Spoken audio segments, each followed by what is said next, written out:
Maman a envoyé un texto. Nous avons voté. Tu ne viens pas à Noël cette année. Trop négative. Mon frère a répondu, meilleur cadeau de tous les temps. J'ai juste dit, alors voyons comment vous aimez ça sans électricité. 4 jours plus tard, ils étaient bloqués par la neige, sans chauffage. Ça a commencé avec un texto de groupe de ma mère. Ça en soi, c'était déjà un signal d'alarme. Elle n'utilisait jamais les textos de groupe à moins que quelqu'un ne soit mort ou né. Et à en juger par les points d'exclamation, personne n'était mort sauf apparemment ma place dans la famille. J'étais à la moitié de mon café du matin quand le message a illuminé mon écran comme un coup de poing au visage. Nous avons voté. Tu ne viens pas à Noël cette année. Trop négative. C'était tout. Pas d'avertissement, pas de contexte, pas de conversation. Juste un exil froid et désinvolte d'une famille qui avait toujours préféré balayer les choses sous le tapis au lieu de les gérer. Comme si la négativité était une infraction pénale. Comme s'ils n'étaient pas ceux qui avaient passé la dernière décennie à me traiter comme une thérapeute non rémunérée et un punching ball émotionnel. Puis est venu le suivi de mon frère. Meilleur cadeau de tous les temps. Cette partie semblait plus personnelle qu'autre chose. Je pouvais presque entendre la suffisance derrière ces mots. La même suffisance qu'il utilisait quand il me disait que je devrais être reconnaissante que nos parents nous aient accueillis après le divorce. Peu importe que j'ai été celle qui est restée pour aider à nettoyer leur vie pendant qu'ils disparaissaient pendant 3 ans à courir après une femme qui a vidé son compte en banque. Je n'ai pas répondu tout de suite. J'ai relu le texto 3 fois, pensant que j'avais peut-être raté quelque chose.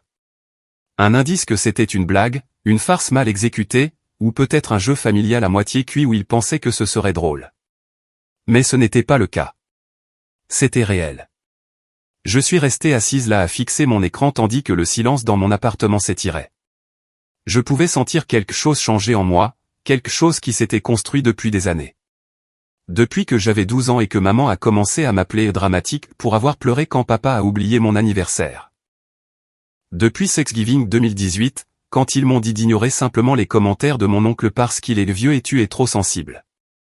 J'avais passé ma vie à essayer d'être celle qui améliorait les choses, qui appelait pour prendre des nouvelles, qui conduisait les 4 heures jusqu'aux montagnes chaque fois qu'il ne pouvait pas comprendre pourquoi le générateur faisait du bruit ou pourquoi le chauffage ne se synchronisait pas avec le secours solaire. Et maintenant, il m'avait exclu de l'île par un vote. Alors, j'ai tapé une phrase en retour. Pas de ponctuation. Alors voyons comment vous aimez ça sans électricité. Ils n'ont pas répondu. Ils n'ont probablement pas compris ce que je voulais dire, mais ils allaient le comprendre. Parce que voilà le truc. Ce chalet dans lequel ils vivent, cette évasion pittoresque du monde dans les montagnes du Colorado, sans connexion au réseau et avec un vieux système de secours au propane qu'ils entretiennent à peine. J'ai conçu tout le réseau solaire. J'ai installé le système intelligent qui automatise le chauffage, les pompes à eau, même le routeur satellite. Tout passe par mon logiciel de surveillance. Tout dépend de moi. Après que papa a failli s'électrocuter en essayant de connecter un onduleur de batterie, ils m'ont pratiquement supplié de prendre le contrôle du système. Ça ne me dérangeait pas, honnêtement. Ça me donnait un sentiment de contrôle. Ça me faisait me sentir utile, nécessaire, comme si j'avais une place dans la famille. Maintenant, ils me disaient que j'étais trop négative pour faire partie de Noël. Alors je me suis connecté au panneau de contrôle et j'ai désactivé l'accès à distance. J'ai désengagé la gestion automatique des batteries, réglé le système sur commande manuelle, un réglage que je savais qu'aucun d'eux ne savait faire fonctionner. Puis j'ai fermé mon ordinateur portable et j'ai continué ma journée. Je ne m'attendais pas à un blizzard. Il est arrivé la nuit suivante, lourd, précoce et vicieux. 1,20 m de neige en 36 heures. Toutes les routes ont été fermées. La seule chose qui bougeait là-haut, c'était les élans et les regrets. Je n'ai pas eu de nouvelles d'eux au début. Puis le matin de Thanksgiving, j'ai reçu un texto de ma mère. Nous n'avons pas de chauffage. Est-ce qu'il est arrivé quelque chose au système? Je n'ai pas répondu. Pas tout de suite. Au lieu de cela, j'ai éteint mon téléphone, je me suis versé un verre de vin, et je me suis assise pour manger le meilleur dîner de Thanksgiving solo que j'ai jamais fait. Juste moi, un peu de canard rôti, et la paix. Ils avaient voté. Je ne faisais qu'honorer les résultats. Vendredi matin, j'avais 12 appels manqués et 6 messages vocaux. Toutes des variations de panique déguisées en politesse. Cette venait de ma mère, qui commence toujours par la subtilité avant de passer à la culpabilité. 3 de mon père, ce qui m'a surprise parce qu'il tape toujours avec un doigt et pense que les applications sont une ruse de surveillance gouvernementale. Les 2 derniers venaient de mon frère, et je pouvais pratiquement entendre la suffisance s'effriter en panique. La neige ne s'était pas arrêtée depuis mercredi soir. J'avais vérifié le radar local par curiosité morbide. 1,35 m était tombé dans leur zone en moins de 48 heures. Les routes avaient disparu. Leur voiture ne sortirait pas de l'allée sans un chasse-neige et un miracle. C'est là que ça a probablement fait tilt pour eux. Le chauffage ne revenait pas tout seul. Leur chalet est magnifique, mais absolument impitoyable. Il a été construit par mon grand-père quand l'isolation était plus une suggestion qu'une science. Sans chaleur constante circulant à travers les planchers radiants, l'endroit se transforme en réfrigérateur en moins d'une journée. Et maintenant, leur précieux refuge hors réseau était devenu exactement ce qu'il était, une boîte en bois dans les bois sans ligne de vie. Et j'étais leur ligne de vie. Ou du moins, je l'étais. J'ai ignoré la première douzaine d'appels. Je suis allé me promener, j'ai pris un café, pris un bain, mangé des restes de canard en regardant un documentaire sur les volcans. C'était peut-être les premières vacances en 10 ans où je n'avais pas l'impression de me préparer à quelque chose. Puis ils ont appelé à nouveau. 13e fois. J'ai répondu, je n'ai pas dit un mot. La voix de maman est passée comme de l'électricité statique enveloppée de panique. On gèle. Le chauffage ne s'allume pas. Ton père pense que le système est cassé. Peux-tu vérifier depuis ton ordinateur? Je n'ai pas répondu à sa question. Au lieu de cela, j'ai dit, pourquoi ne demandes-tu pas au reste des votants? Elle n'a pas aimé ça. A essayé de pivoter. A dit que le message avait été sorti de son contexte. Qu'il n'était pas censé paraître si dur, qu'il plaisantait juste. C'est là que je l'ai interrompu. Meilleur cadeau de tous les temps. C'était la blague. Elle a dit, mon frère ne le pensait pas, qu'il traverse une mauvaise passe. Apparemment, il a perdu son travail il y a 2 semaines. Puis elle a ajouté qu'il ne voulait pas que quiconque le sache. Intéressant. J'étais trop négative pour Noël, mais pas trop négative pour être tenue complètement dans l'ignorance de la dernière crise familiale. Je lui ai dit que je n'allais pas réparer le système, que j'avais désactivé l'accès à distance. J'ai dit qu'elle pouvait le réinitialiser manuellement si elle pouvait trouver l'interrupteur de l'onduleur dans le hangar utilitaire. Elle a essayé. Je pouvais l'entendre patauger dans la neige. Puis le téléphone a coupé pendant quelques minutes. Et quand elle est revenue, elle avait l'air différente. Vaincue. Je ne peux pas le trouver. Je ne sais pas ce que je fais. J'ai attendu. Puis elle m'a demandé de s'il te plaît juste le réparer comme je le fais toujours. Qu'ils avaient besoin de moi. Que ce n'était pas le moment de faire valoir un point. Et pour la première fois depuis des années, j'ai réalisé que je ne me sentais pas coupable. Même pas un peu. Je lui ai dit que Thanksgiving est une question de gratitude, et que cette année j'étais reconnaissante de ne pas être piégée dans un chalet avec des gens qui ne voulaient de moi que quand les choses cassaient, qui me considéraient comme un service public, pas une personne. J'ai dit, j'espère que le silence vous donne un peu d'espace pour réfléchir. Puis j'ai raccroché. Cette nuit-là, mon frère m'a envoyé un texto, tu prends plaisir à ça, n'est-ce pas? Pas de ponctuation, juste du venin. Je l'ai fixé pendant une seconde, puis j'ai regardé un film. 1 heure plus tard, un autre texto. Ils ont la 60aine. Et s'il leur arrive quelque chose? Tu devras vivre avec ça. C'est là que j'ai compris exactement ce qui se passait. Ce n'était pas de la panique. C'était de la stratégie. Ils ne voulaient pas d'aide. Ils me voulaient de retour dans mon rôle. La réparatrice, celle qui s'excuse, la génératrice de soutien émotionnel. Cette petite phrase n'était pas une question d'inquiétude. C'était un appât. Parce que même quand ils gèlent, même quand ils sont coincés, ils s'attendent toujours à ce que je rampe vers la dynamique où je leur dois quelque chose juste pour exister. J'ai éteint mon téléphone pour le reste du week-end. Ils avaient froid. Bien. Moi aussi. Lundi, je m'attendais à au moins une douzaine d'appels manqués de plus. Une rafale de messages désespérés, peut-être un de ces messages vocaux manipulateurs de ma mère demandant si j'allais vraiment les laisser geler à mort pendant les vacances. Peut-être que mon frère essaierait quelque chose de nouveau, comme faire semblant d'être inquiet ou même simuler des excuses. Il avait fait pire pour moi. Mon téléphone était vide. Pas d'appel manqué, pas de texto, rien depuis vendredi soir. D'abord, j'ai supposé qu'il boudait, me laissant mariner dans la culpabilité, pensant que le silence me ferait craquer. Ça ressemblait à une autre tactique. Mais au fil des heures, quelque chose a commencé à me tracasser. C'était trop calme. Ma famille ne fait pas dans le calme. Ma mère m'a appelé 5 fois de suite parce que le réservoir de propane sentait bizarre. Mon père fait des crises de panique si le Wi-Fi bégait. Et s'ils avaient finalement craqué et appelé un technicien, eh bien, je l'aurais su. Personne ne touche à ce système sans que j'en entende parler.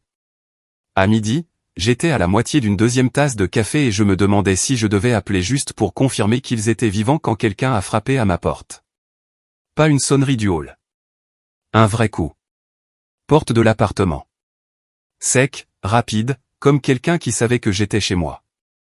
Je vis seul. Personne ne se pointe comme ça. J'ai regardé par le Judas et j'ai vu un homme debout là. Mi-cinquantaine, grand, nerveux, grisonnant aux tempes, portant une vieille veste couverte de neige fondante. Il s'est présenté comme dalle. A dit qu'il était un voisin des montagnes. J'ai ri au début. Je ne voulais pas. C'est juste sorti tout seul. Ils n'ont pas de voisins. Leur endroit est si isolé qu'il pourrait aussi bien être sur la Lune. La maison la plus proche est à des kilomètres sur une route secondaire à peine assez large pour que deux voitures se croisent. Et les gens qui vivent près d'eux retraités, invisibles, ou les deux. Médal a hoché la tête comme s'il comprenait ma confusion. Il a expliqué qu'il vivait à temps partiel dans un chalet juste de l'autre côté de la crête. A dit qu'il connaissait mes parents de cette manière vague que les gens ont dans les zones reculées. Pas proches, mais assez proches pour garder un œil sur les choses. A dit qu'il ne restait généralement là-haut que du printemps à l'automne, mais qu'il était à Denver depuis mercredi pour rendre visite à sa sœur, ce qui signifiait qu'il ne les avait pas vus depuis avant la tempête. Puis il a dit qu'il s'était inquiété. Il a essayé d'appeler mon père. A dit que ça a sonné une fois, puis rien. Il a même essayé de monter samedi, mais n'a pas réussi. La route était trop épaisse de neige. Il a dit que quelque chose ne collait pas. La maison était plongée dans le noir, pas de générateur qui ronronnait, aucun signe d'activité. Puis il m'a dit ce qu'il avait trouvé. Le camion, le seul véhicule de mes parents, était assis dans l'allée avec la porte conducteur à moitié ouverte. La neige s'était empilée à l'intérieur, pas juste un saupoudrage non plus. Des centimètres. Comme si elle était ouverte depuis jeudi, peut-être plus longtemps. J'ai senti quelque chose se serrer dans ma poitrine. Il a dit qu'il n'avait vu aucun signe de vie, pas de fumée sortant de la cheminée, pas de lumière à détecteur de mouvement, mais ensuite il a fait une pause comme s'il n'était pas sûr de devoir dire la partie suivante.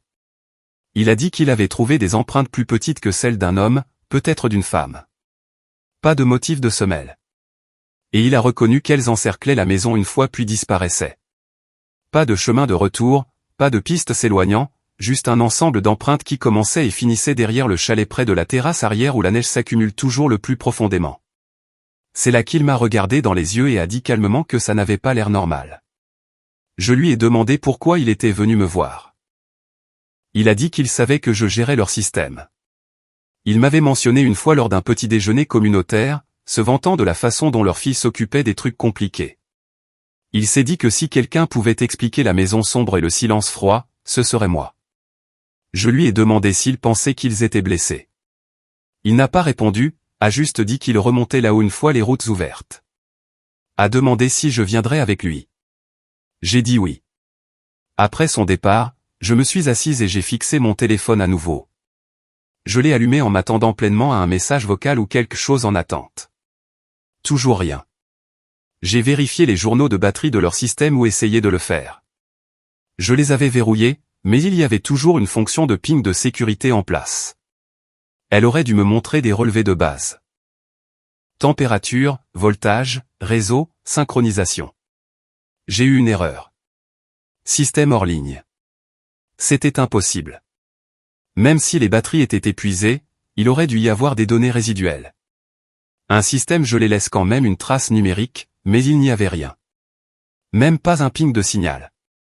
Comme si tout le chalet avait disparu. Au coucher du soleil, j'avais un feu qui brûlait dans mon cerveau que je ne pouvais pas éteindre. J'ai commencé à repenser aux empreintes que Dal avait mentionnées. Le chalet est isolé, certes, mais il n'est pas inaccessible. N'importe qui pourrait y monter à pied s'il était assez désespéré ou stupide. Et si la porte était vraiment ouverte depuis des jours, qui d'autre aurait pu observer cette nuit-là? J'ai à peine dormi parce que je savais deux choses avec certitude. Premièrement, quelque chose n'allait pas. Deuxièmement, j'étais celle qui avait coupé le courant. Et maintenant, je n'étais pas sûr si cela les avait laissés au froid ou laissés vulnérables. Le chasse-neige a dégagé la route mardi matin.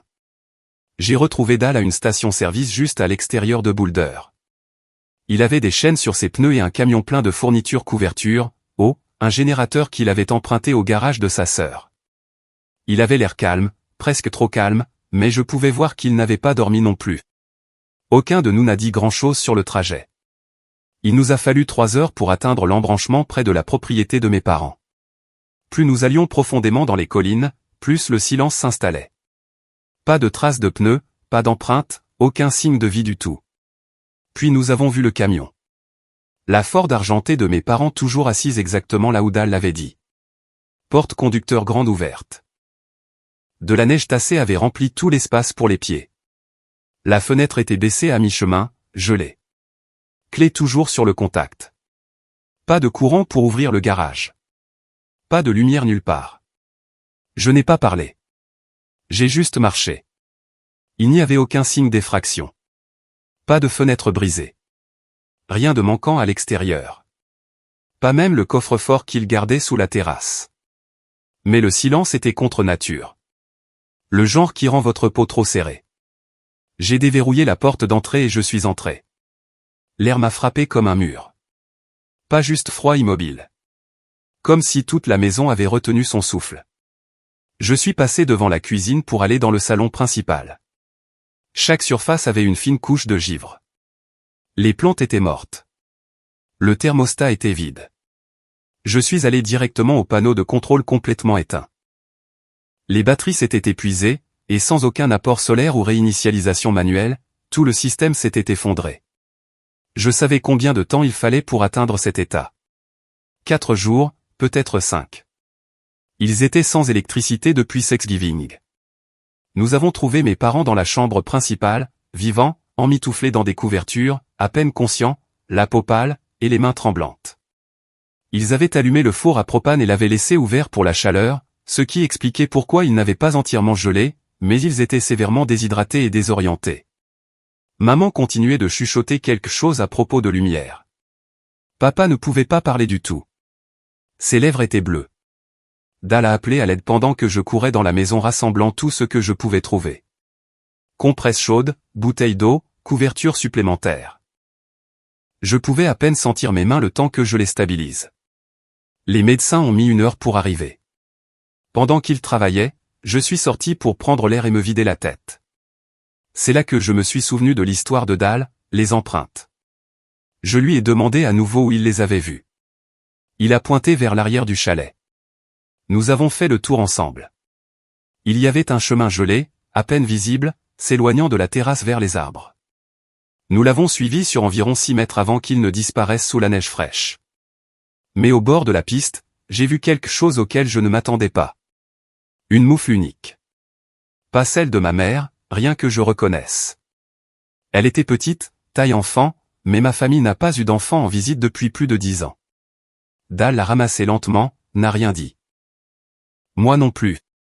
Je ne savais pas ce qui me faisait le plus peur, que quelqu'un ait observé la maison pendant la tempête, ou que quelqu'un ait essayé d'entrer. Et si quelqu'un était venu à la maison pendant que mes parents étaient piégés à l'intérieur, alors pourquoi n'avait-il pas appelé à l'aide? Pourquoi ne m'avait-il pas dit? Cette nuit-là, après le départ des médecins et alors que mes parents se remettaient dans un hôpital à 1 heure de là, je suis resté au chalet.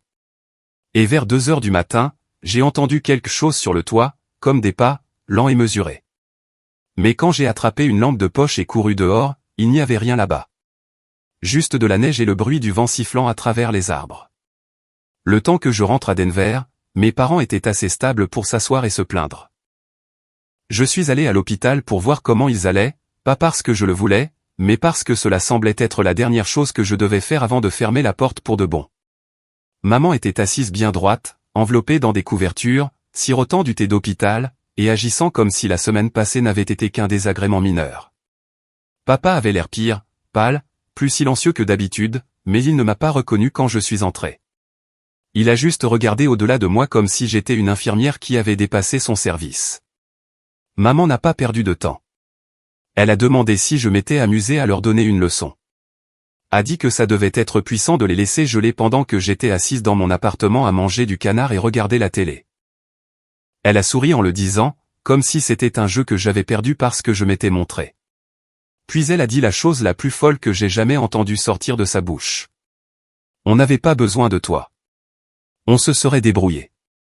Je suis resté là une seconde à essayer de décider si je devais rire ou juste partir.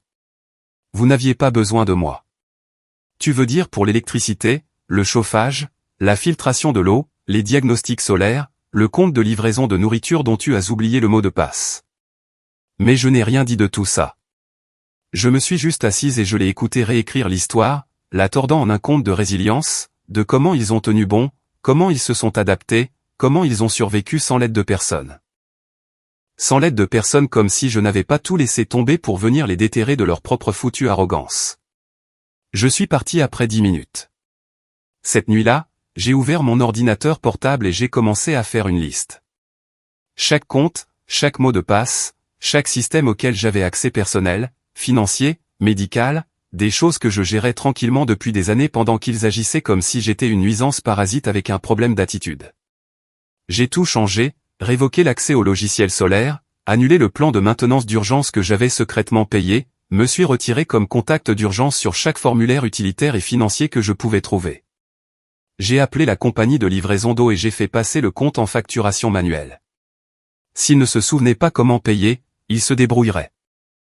C'étaient des survivants maintenant, non? Puis je me suis souvenu du garde-meuble à Boulder, unité 312. Ils avaient oublié qu'il existait même. Je le payais depuis 2 ans parce qu'il était plein des outils de secours de mon père et de vieux classeurs qu'il jurait être importants. J'ai résilié la location. Ils avaient 30 jours pour le vider. Et puis j'ai fait quelque chose qui m'a surprise même moi. Je leur ai viré un peu plus de 3000 € avec une note jointe. Pas une longue, juste une seule phrase. Utilisez ceci pour trouver un bon thérapeute, quelqu'un qui peut vous aider à comprendre pourquoi vous ne valorisez les gens que quand ils sont partis. Pas de menaces, pas d'amertume, juste la vérité. 3 heures plus tard, j'ai reçu une réponse de ma mère. Nous sommes profondément préoccupés par ton comportement. Ce n'est pas normal. Tu ne vas pas bien. Mon frère est intervenu quelques minutes plus tard. Quel genre de personne fait ça à sa propre famille? Tu as besoin d'une aide sérieuse. Pas de merci. Pas de reconnaissance. Juste un pivot rapide vers la vieille histoire. Monica est l'instable. Monica est la colérique. Monica gâche tout. C'est là que j'ai réalisé la dernière pièce du puzzle. Il n'avait pas changé. Il ne changerait jamais. Mais moi, si. Le lendemain matin, je suis sorti prendre le petit déjeuner toute seule. Pas de drame familial, pas de fausses conversations, pas besoin de faire semblant d'être reconnaissante, juste d'être tolérée. Juste moi, un box tranquille, un café chaud, et un bagel chaud, et un sentiment de paix soudain et surprenant. Je n'étais plus en colère. J'étais juste libre. C'est étrange comme le silence peut sembler plus fort que les mots. Une semaine a passé depuis que je leur ai viré l'argent de la thérapie. Pas de réponse, pas même un garde-le ou une pique mesquine, juste le vide numérique. Rien de ma mère, rien de mon père.